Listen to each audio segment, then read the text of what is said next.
Creek, a quiet logging town tucked into the snow-heavy pines of northern Michigan. The winters there were so still that sound seemed to freeze in the air. Folks used to say the cold held memories, some good, some better left buried. But this one I didn't hear from anyone. I lived it. It happened on Christmas Eve, 1998, when I was 16. My parents had gone to midnight service, leaving me to watch the house and wrap last-minute presents. Snow hammered the roof in thick, muffled sheets. The old farmhouse creaked like it was remembering something painful. Around 11:45 p.m., I heard it, a slow, deliberate knocking at the back door. Not the front door where the wreath hung, not the porch where people usually came. The back, the unlit side of the house that faced the woods. I figured maybe my parents forgot their keys, so I went to check. But when I flicked the porch light on, the bulb just popped, showering the entryway in sparks, and then darkness. The knocking started again. 3 knocks. Pause. 3 more. My breath fogged in the air even though the heater was running full blast. I opened the inner curtain just enough to look through the frost on the glass, and there, half seen through blowing snow, stood a man, thin, stooped, wearing old-fashioned winter clothes, a long wool coat, suspenders, and boots so worn they looked hollow. His face was pale, bluish, as if carved from winter itself, and his eyes, God, his eyes looked dead. But he wasn't staring at the door, he was staring up at me, directly through the glass. Without moving his mouth, I heard a whisper in my head, "Let me in, it's Christmas." Everything inside me lurched. I yanked the curtain shut, stumbled back, and grabbed the phone. No signal. Storm must have knocked the lines out. Typical Cold Creek weather. The knocking turned frantic. Not loud, just urgent, like he wasn't angry, but desperate. Then the whole house went silent, just like that. I dared to peek again. The man was gone, or so I thought, until I heard footsteps creaking across the attic floor, directly above me. But our attic had no outside entrance, no stairs, no ladder, just a nail-sealed hatch. And still, the footsteps came, slow and patient, tracing the ceiling as if he knew the layout of the house better than I did. I ran to the living room and curled near the tree, praying for my parents to come home. The ornaments rattled softly from vibrations in the ceiling. Something shifted overhead, dragging across the floorboards, pausing directly above me. Then, right above my head, soft but unmistakable. I didn't sleep. I didn't move. I didn't breathe. When my parents finally came home around 1 a.m., the scratching stopped. The house held its breath again, and I thought maybe it was over, but it wasn't. The real story didn't come out until the next day. Christmas morning, I begged my father to open the attic. He laughed, thinking I'd scared myself with a raccoon or squirrel, but something about the seriousness in my voice eventually made him fetch a crowbar. When he pried the nailed hatch open, we expected dust, maybe an animal. Instead, we found footprints in the dust, bare footprints, blue-tinged, long-toed impressions, as if someone had stood in melting snow and walked around the attic all night. And in the far corner was something worse, a wet handprint on the wooden floor, still cold, still fresh. My father's face went pale. He climbed down and shut the attic without a word. Later that afternoon, he drove me into town to pick up something from the general store. On the counter was an old book of local history. I flipped it open lazily until a photograph made my stomach turn. There he was, the same man from the porch, standing with a family sometime around the early 1900s. His name was Elijah Mercer, a logger who lived at the edge of Cold Creek, on the exact land where our house now stood. The story went that he'd gotten caught in a blizzard while returning home on Christmas Eve. They found him 3 days later, frozen not far from where our back door was now. He'd died trying to make it home to his family. Locals used to say Elijah still wandered on Christmas Eve, searching for warmth, searching for someone to let him in. I showed the photo to my father. His hands trembled. He whispered, "Your grandmother used to talk about him." Apparently, every generation in our family had experienced Elijah's knocking at least once, a Christmas visitor doomed to repeat his last walk. We drove home in silence. That Christmas night, as I lay awake, I heard it again, faintly through the storm. Not on our house, but carried across the wind. 3 knocks. Pause. 3 more. Now that I knew the truth, it sounded less like a threat and more like heartbreak. Elijah wasn't trying to haunt us. He was trying to come home. Every Christmas Eve since, I've lit a lantern on the back porch and left the door unlocked, just in case a lost soul still wanders the snow, trying to find warmth he never reached in life. And every year, without fail, as the clock nears midnight, the lantern flickers, the air grows cold, and somewhere nearby, 3 soft knocks echo through the dark.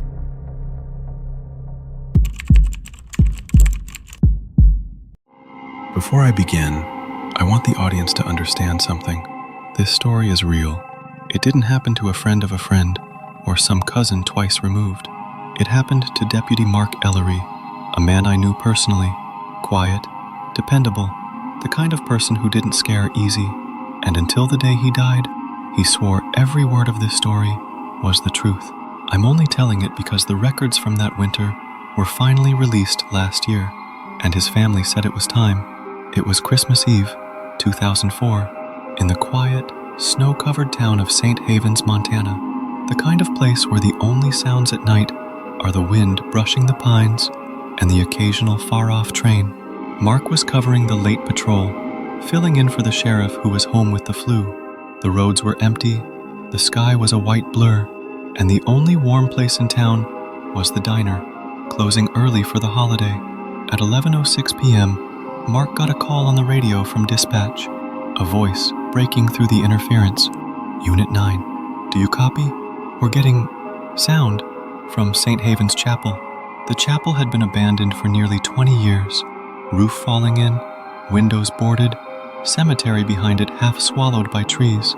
No one went near it after dark. Not for dares, not for bets, not for anything. But tonight, dispatch said they heard something from the old building.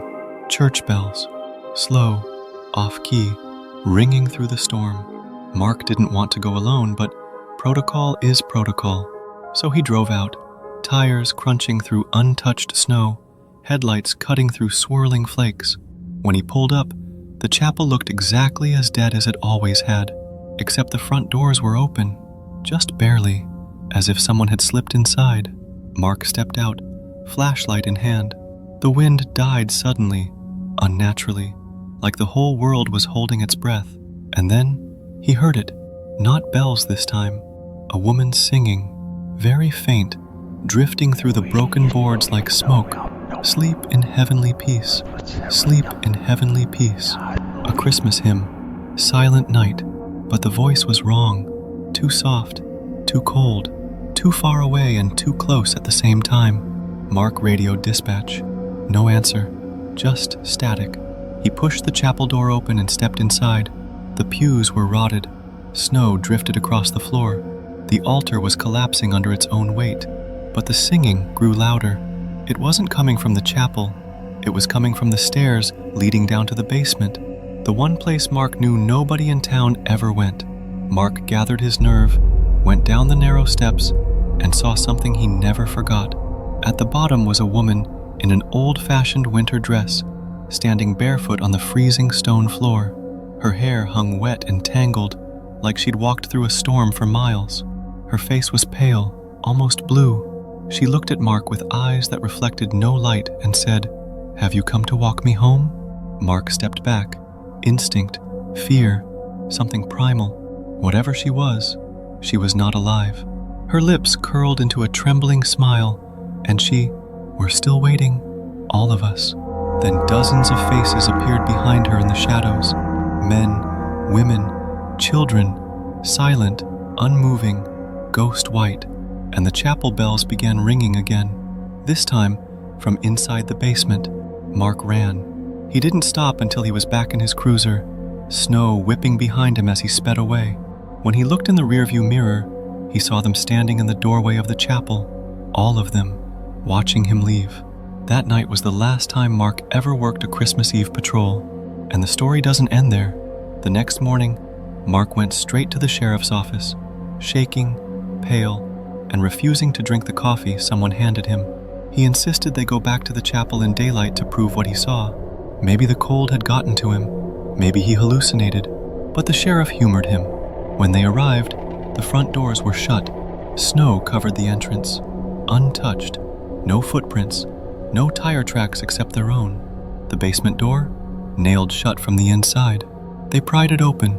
Everything was silent, still, empty, except behind the altar, tucked under a fallen hymn book, Mark found a ledger, brittle with age. Inside was a list of names, more than 30, each written beside a date, December 24th, 1952. All the names belonged to townspeople who had vanished in a terrible blizzard that year. A search party never found their bodies. Only theories, rumors, and grief were left behind. But at the bottom of the page, in neat script, was a final line. They came to the chapel for shelter. Under it, someone had written later, different handwriting, shakier. They never left. Mark turned pale as snow. He pointed to the second handwriting. The sheriff recognized it immediately. It was the signature of Reverend Abigail Crane, the last caretaker of St. Haven's Chapel.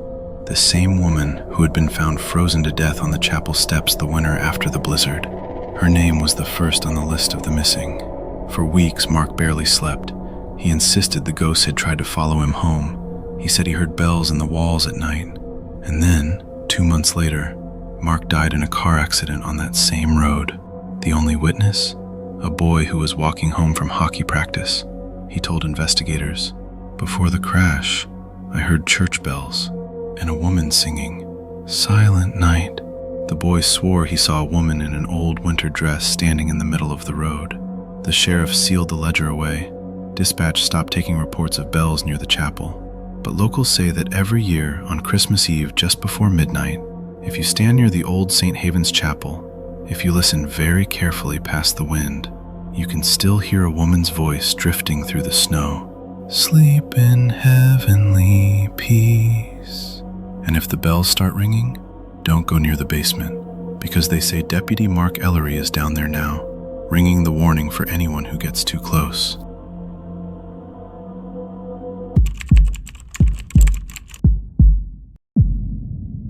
This is a true story. It comes from the recorded testimony of Elias Granger, a long-haul truck driver from Nebraska. I heard him tell it myself at a roadside diner in 2011, his hands shaking around a cup of coffee he never drank. He told the story only twice in his life, once to the sheriff and once to me, and he never made it through without going pale. It happened on Christmas Eve, 2002, along a lonely stretch of highway called Harvest Road. Miles of frozen cornfields stretching into the dark. Snow drifted across the pavement like pale snakes, sliding back and forth in the wind. Elias was driving home after a delivery, hoping to reach his family before midnight.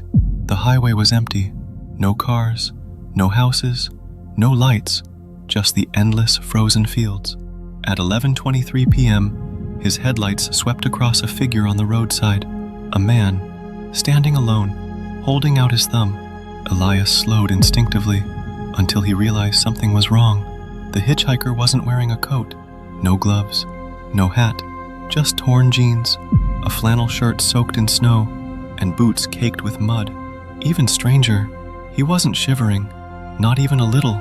Elias pulled over anyway, against every instinct he had. The man stepped into the headlights. His hair was black and dripping. His face was pale and bruised, and his eyes, Elias said they looked lost, not confused, lost, like someone who'd been wandering a long, long time. The man opened the passenger door and climbed in slowly. He didn't speak at first, just stared straight ahead, breathing shallowly. Finally, Elias asked, "Where are you headed, friend?" The man answered in a hoarse whisper, "Home." "That's so. Where's home?" A long silence. Then the hitchhiker said, "The Grayson farm. If it's still there." Elias froze. Everyone in the region knew of Grayson Farm, burned down in 1985 after a tragic barn fire that killed the entire Grayson family. Only their youngest son's body was never found. Some said he'd run into the fields. Some said he'd gotten lost before the fire even started. His name was Jonah Grayson. Elias glanced at the hitchhiker again. The man looked about the right age. The bruises, the soaked clothes, the empty stare. He felt a chill crawl up his spine. The hitchhiker leaned closer and whispered, "Do you hear them?" "Hear who?" Elias asked, his throat tightening. The others, calling for me. Then Jonah pressed his hand to Elias's window. From outside came the unmistakable sound of children screaming, muffled, distant, swallowed by the wind. Elias floored the gas pedal. As they approached the ruins of Grayson Farm, the man's breathing grew louder, sharper, almost frantic. "Stop here," Jonah whispered. The farm was nothing but a burned skeleton, charred timbers, collapsed roof, blackened snow. But in the light of the headlights, Elias thought he saw figures standing among the ruins. Small figures, children, watching. Jonah opened the door. Snow whipped inside the cab. He stepped out without a word and walked toward the ruins. Every step he took, the children's screams grew louder until they sounded like they were coming from under the ground. Jonah stopped in the center of the ruins, turned back toward Elias and said, "Thank you for bringing me home." Then he dissolved into snow, not vanished, not disappeared, dissolved, like his body turned into thousands of swirling flakes. Elias screamed. He sped away, tears freezing on his cheeks, not stopping until he reached town. But the story doesn't end there. The worst part came the next morning. Elias didn't sleep that night. He drove straight to the sheriff's station and told them everything. He expected them to laugh or call him crazy. They didn't, because at 7 a.m. that Christmas morning, a farmer reported something strange at the old Grayson property, so the sheriff took Elias along.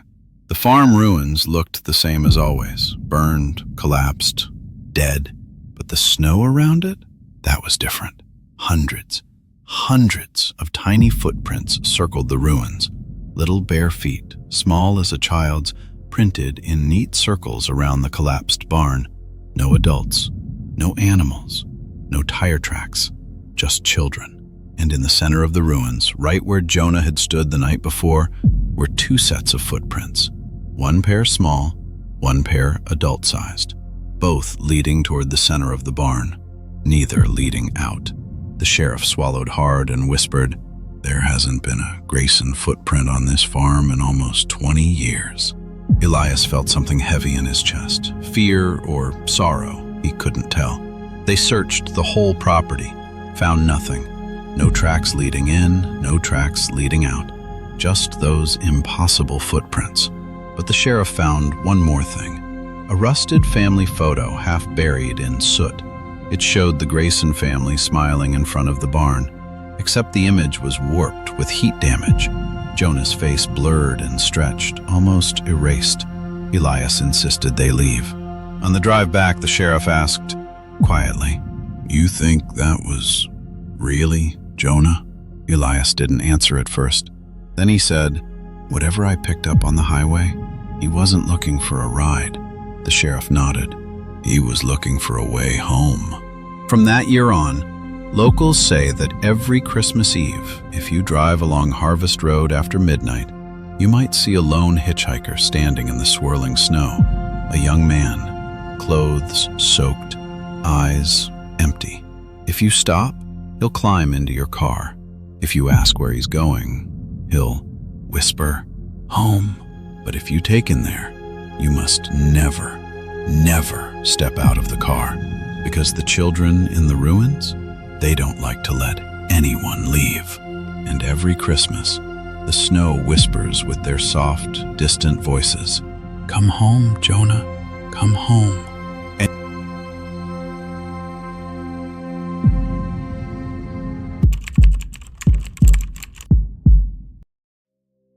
It comes from the final radio log of Ranger Luke Marston, a park ranger with the Montana Forest Service. His last recording was classified until last winter. I heard the tape myself, his voice trembling, the crackle of snow against the radio tower, the sound of something else in the background, something that shouldn't have been there. The Forest Service maintains it was an accident, but the rangers who worked with Luke, they know better. And when you hear what happened on Christmas Eve, 1996, you'll know too. Luke was assigned to Black Hollow Ridge, a remote, snow-smothered mountain stretch notorious for winter accidents, avalanches, missing hikers, strange lights. Locals avoided it after dark.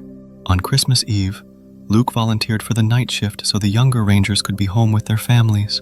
He was alone at Ranger Station 12, a tiny wooden cabin buried by 8 feet of snow, the radio antenna barely visible above the drift. At 10:42 p.m., Luke radioed dispatch, Station 12 to base, seeing lights on the ridge. When base asked him to describe them, he paused. They look like lanterns, 5 or 6, moving slow. Lanterns? Up there? No trail, no cabins, no reason for anyone to be on that ridge. Base asked if they were hikers. Luke didn't answer right away. They're floating. Base, I think someone's hurt. Hearing voices. Voices? The dispatcher asked him to repeat that.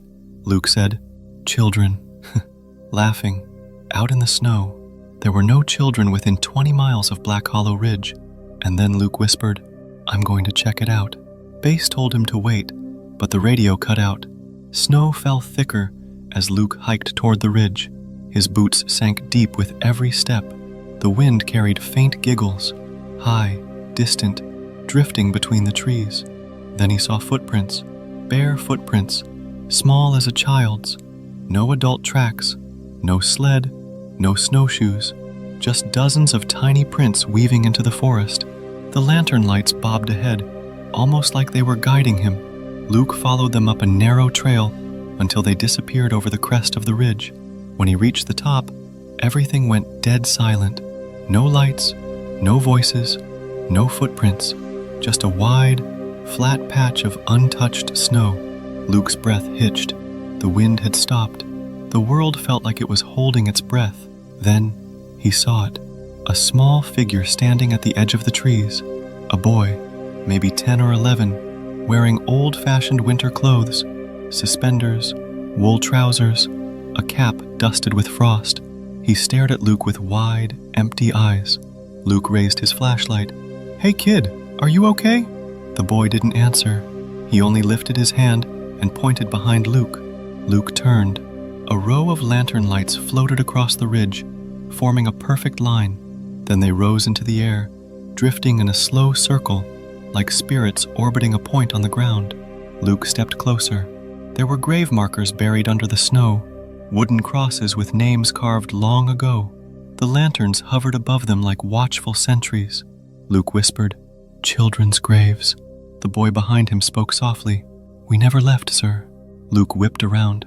The boy was inches from him now, frost clinging to his hair, his skin bluer than ice, his breath non-existent. The child whispered, we've been waiting for you. Luke's radio crackled to life right as dozens of ghostly children stepped from the trees, some missing boots, some barefoot, some holding frost-bitten dolls. Then the recording ended. But that wasn't the end of Luke's fate. The next morning, a search team found Ranger Station 12 empty. Luke's parka hung on the peg. His boots were missing. Outside, the snow was untouched for yards in every direction. No tracks leading away, no sign of a struggle. But near the edge of Black Hollow Ridge, they found a line of lanterns sitting in the snow, arranged in a perfect circle. Not modern lanterns, rusty, old-fashioned kerosene-style lanterns, and every single one was lit. In the center of that circle lay Luke's notebook. The last page had one sentence written in a shaky hand. They were waiting for me. Search teams combed the ridge for 2 days. Nothing. No body, no tracks. Just those children's grave markers poking through the snow like frozen ribs. The Forest Service closed the area for the season, but locals kept talking. One hunter claimed he saw a man wandering the ridge in ranger clothes, lantern light flickering behind him. A snowplow driver swore that as he passed Black Hollow late one night, he saw dozens of child-sized silhouettes watching him from the tree line. And every Christmas Eve, people report the same thing. Floating lanterns drifting over the ridge, small footprints in the snow, children laughing just beyond the wind. They say Luke Marston is up there now, walking among the graves, lantern in hand, guiding the lost children of Black Hollow Ridge. Some think he's protecting the living from them. Others think he's become one of them. But no one who's seen the lights doubts the truth anymore. Black Hollow Ridge remembers its dead, and every Christmas Eve, it calls another name.